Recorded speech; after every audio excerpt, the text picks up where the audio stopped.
Good evening friends, मैं हूं आपकी अनीता सिंह। आज हम देखेंगे अलंकार। अलंकार का 2 वीडियो पहले भी मैंने डाल रखा है। पहले में मैंने अलंकार की परिभाषा एवं अलंकार के प्रकार बताया था। दूसरे में हमने अनुप्रास अलंकार को पढ़ा था। आज ये हमारा तीसरा वीडियो है जिसमें हम यमक अलंकार के बारे में, यमक की परिभाषा एवं यमक के भेद इत्यादि इन सबको देखेंगे। अगर आपने वीडियो को लाइक और सब्सक्राइब नहीं किया हो तो वीडियो को लाइक और सब्सक्राइब कर लीजिए ताकि आपको नोटिफिकेशन मिलता रहे। चलिए हम शुरू करते हैं आज का टॉपिक। आज क्या पढ़ना है? यमक अलंकार। जहाँ एक ही पद 2 या 2 से अधिक बार आए तथा हर बार उसका अर्थ अलग हो वहाँ यमक अलंकार होता है। जहाँ एक ही पद 2 या 2 से अधिक बार आए तथा हर बार उसका अर्थ अलग हो वहाँ यमक अलंकार होता है। दूसरी परिभाषा है, जहाँ 2 पदों की सार्थक निरर्थक आवृत्ति हो वहाँ यमक अलंकार होता है। सार्थक निरर्थक वर्णों की आवृत्ति हो वहाँ भी क्या होता है? यमक अलंकार होता है। जैसे काली घटा का घमंड घटा। यहाँ पे जो है काली घटा का घमंड घटा, घटा घटा 2 बार आया है और दोनों का अर्थ अलग अलग है। पहला है काली घटा, घटा यानी बादल, और दूसरा है घमंड घटा, घटा यानी घटना माने क्रिया। तो पहला तो है काली घटा का घमंड घटा, तो पहले में तो क्या हो जाएगा?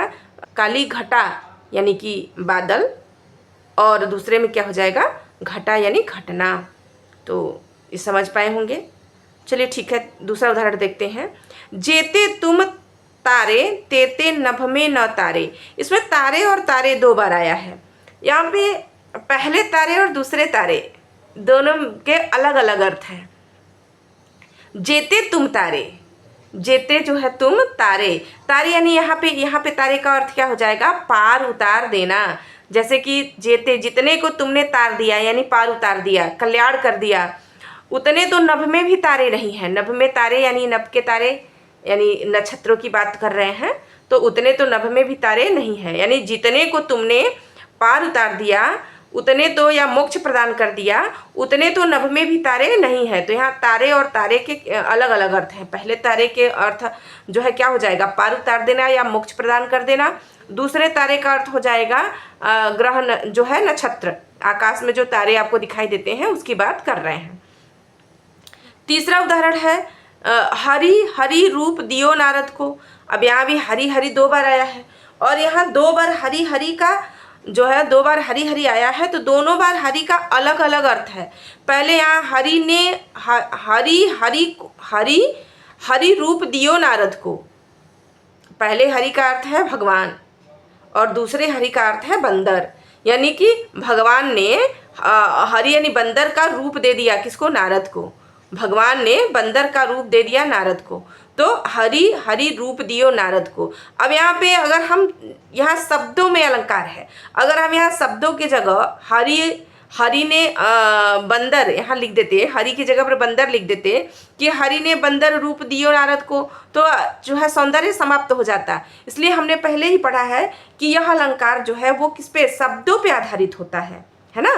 तो 2 बार हरि हरि आया है और चमत्कार कहाँ है? शब्दों में है। तो हरि हरि रूप दियो नारद को, तो हरि यानी भगवान ने और हरि यानी बंदर का रूप किसको दे दिया? नारद को। बात समझ में आ गई होगी। चलिए अगला उदाहरण देखते हैं। कहे कभी बेनी बेनी ब्याल की चुराए लीन्ही। अब यहाँ कभी जो है बेनी और बेनी 2 बार आया है। तो पहले में तो कभी बेनी, बेनी तो कभी का क्या है? नाम है। पहले कहे कभी बेनी जो है बेनी का क्या है? कवि का नाम है। और दूसरे बेनी का अर्थ क्या है? बेनी, बेनी माने चोटी। ब्याल की चुराई लीनी, ब्याल माने क्या होता है? सांप, सर्प। तो कहे कभी बेनी बेनी ब्याल की चुराई लीनी, यानी कि किसी अब इस पूरे पंक्ति का अगर अर्थ निकाले तो अर्थ तो भाई अलग निकल जाएगा। अर्थ तो जैसे कोई नायिका है, उसकी बहुत सुंदर चोटी है, और चोटी जो है चोटी की उपमा किससे देते हैं? नागिन से ही देते हैं। तो वो कह रहे हैं कि ब्याल की नागिन जैसी चोटी। यहाँ पे अगर हम अर्थ लेंगे तो अर्थ क्या हो जाएगा? ब्याल की चुराई लेनी, यानी नागिन जैसी चोटी, किसी नायिका की चोटी है और उसकी वो क्या कर रहे हैं? उपमा दे रहे हैं जो है नागिन से। तो यहाँ पे लेकिन यहाँ शब्दों में क्या है? शब्दों में ही अलंकार है। तो बेनी और बेनी 2 बार आया है, तो पहले बेनी का अर्थ हो जाएगा कवि बेनी यानी कवि का नाम, दूसरे बेनी का अर्थ हो जाएगा चोटी। ठीक है, ये बात आपको समझ में आ गई होगी। अगर नहीं आई होगी तो कमेंट बॉक्स में लिख कर भेजिएगा, मैं आपको फिर से समझाने का प्रयास करूंगी। ठीक है, अगला देखते हैं। ये तो फेमस उदाहरण है, सबको आती होगी, कोई भी ऐसा बच्चा नहीं होगा जिसने इस उदाहरण को नहीं पढ़ा होगा या ये किसी को नहीं आती होगी। ये तो जो है मैं मान ही नहीं सकती कि किसी को नहीं आता होगा, लेकिन एक बार इसका अर्थ जरूर देखेंगे। कनक कनक ते 100 गुनी माँ दकता अधिकाय, या पाए बौराय जग वा खाए बौराय। यानी अगर इसमें पूरे पंक्ति में देखा जाए तो काव्यलिंग अलंकार हो जाता है, क्योंकि काव्यलिंग अलंकार अभी जो है वो अर्थालंकार है, लेकिन पहले पंक्ति में तो कनक कनक 2 बार आया है, तो पहले पंक्ति में तो आपका जो है कौन सा हो जाएगा, यमक अलंकार ही हो जाएगा। और पूरे पंक्ति की बात करें तो पूरे पंक्ति में तो इसमें काव्यलिंग अलंकार है।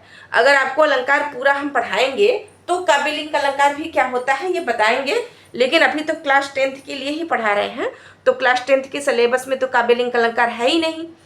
लेकिन अगर आप लोग पढ़ना चाहेंगे कि नहीं सारा अलंकार पूरी जो है अच्छे से बताया जाए, तो मैं पूरा अलंकार आप लोग को ज़रूर बताऊंगी। और मेरा अलंकार तो मेरा फेवरेट विषय है, तो ये तो मैं बहुत अच्छे से आपको बता दूंगी। आपको अगर पढ़ना होगा तो कमेंट बॉक्स में लिखिएगा। चलिए इसको देखते हैं। कनक कनक ते 100 गुनी माँ दकता अधिकार, या पावे बौराय जग वा पावे बौराय। कनक कनक 2 बार आया है। पहले कनक का अर्थ है यहाँ पे जो है, पहले कनक का अर्थ है सोना और दूसरे कनक का अर्थ है धतूरा। कनक कनक ते 100 गुनी, माने कनक में कितना 100 गुनी माँ दकता अधिकाय, माँ दकता जो है कितना अधिक है। या पावे बौराय, सोना पाने से भी इंसान बौरा जाता है, या खाए बौराय जो है क्या धतूरा खाने से इंसान बौरा जाता है।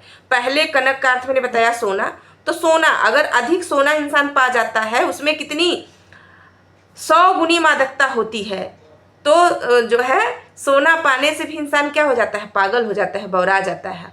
और धतूरा खाने से इंसान क्या हो जाता है, पागल हो जाता है, बौरा जाता है।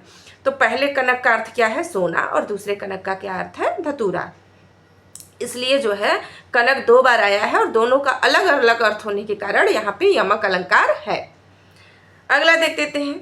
सूर सूर तुलसी शशि उड़ुगन केशव दास, अब के कवि खग्योत सम, अब के कवि खग्योत सम, जह तह करत प्रकाश। सूर सूर तुलसी शशि उड़ुगन केशव दास, अब के कवि खग्योत सम, जह तह करत प्रकाश। यहाँ सूर सूर में क्या है, यमक अलंकार है। एक तो जो है सूर सूर सूर, एक तो क्या है जो है सूर्य, सूर पहले सूर का अर्थ है सूर्य, भगवान सूर्य, और दूसरे सूर, सूरदास आप लोगों ने पढ़ा ही होगा। सूरदास का जो है पहला ही चैप्टर आप लोगों में सूरदास का ही है, तो महाकवि सूरदास जी को आपने पढ़ा ही होगा। तो जो है एक तो सूरदास की बात की जा रही है, और दूसरा जो है कौन सूर, भगवान सूर्य। यानी इस काव्य पंक्ति का अर्थ देखें तो सूर्य जो है के समान, तुलसी सूर जो है वो किसके समान है, भगवान सूर्य के समान है। यानी सूर सूर जो है सूर्य के समान जो है सूरदास है। तुलसी शशि, तुलसीदास जो है शशि यानी चंद्रमा के समान है। उड़ुगन, उड़ुगन माने क्या होता है, तारे, तो केशव दास जो है वो तारों के समान है। अब के कवि, और आगे जो अब के कवि हैं उनके बारे में कह रहे हैं कि वो खद्योत सम है। खद्योत माने जुगनू के समान है। जह तह करत प्रकाश, यानी कि जुगनू जैसे कभी चमकता है कभी नहीं चमकता है।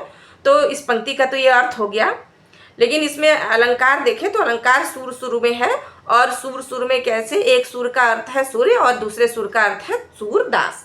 ठीक है, यमक अलंकार के भी जो है भेद होते हैं। यमक अलंकार 2 प्रकार का होता है, अभंग यमक और सभंग यमक।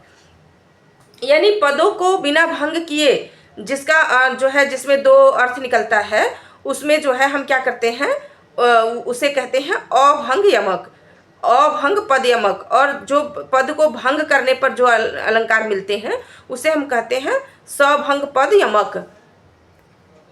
अभंग पद यमक की परिभाषा थोड़ी सी हम आपको बता दें कि यहाँ कहाँ आएगा ये। तो जहाँ कोई पद 2 या 2 से अधिक बार आए, पद तो दो या दो से अधिक बार आएगा ही आएगा, तभी तो यमक अलंकार होगा।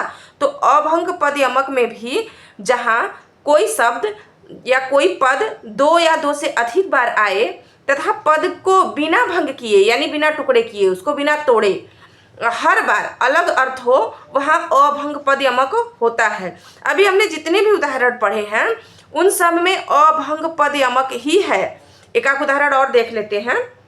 जैसे मूर्ति मधुर मनोहर देखी भयउ विदेह विदेह विदेह विसेखी। मूर्ति मधुर मनोहर देखी भयउ विदेह विदेह विसेखी।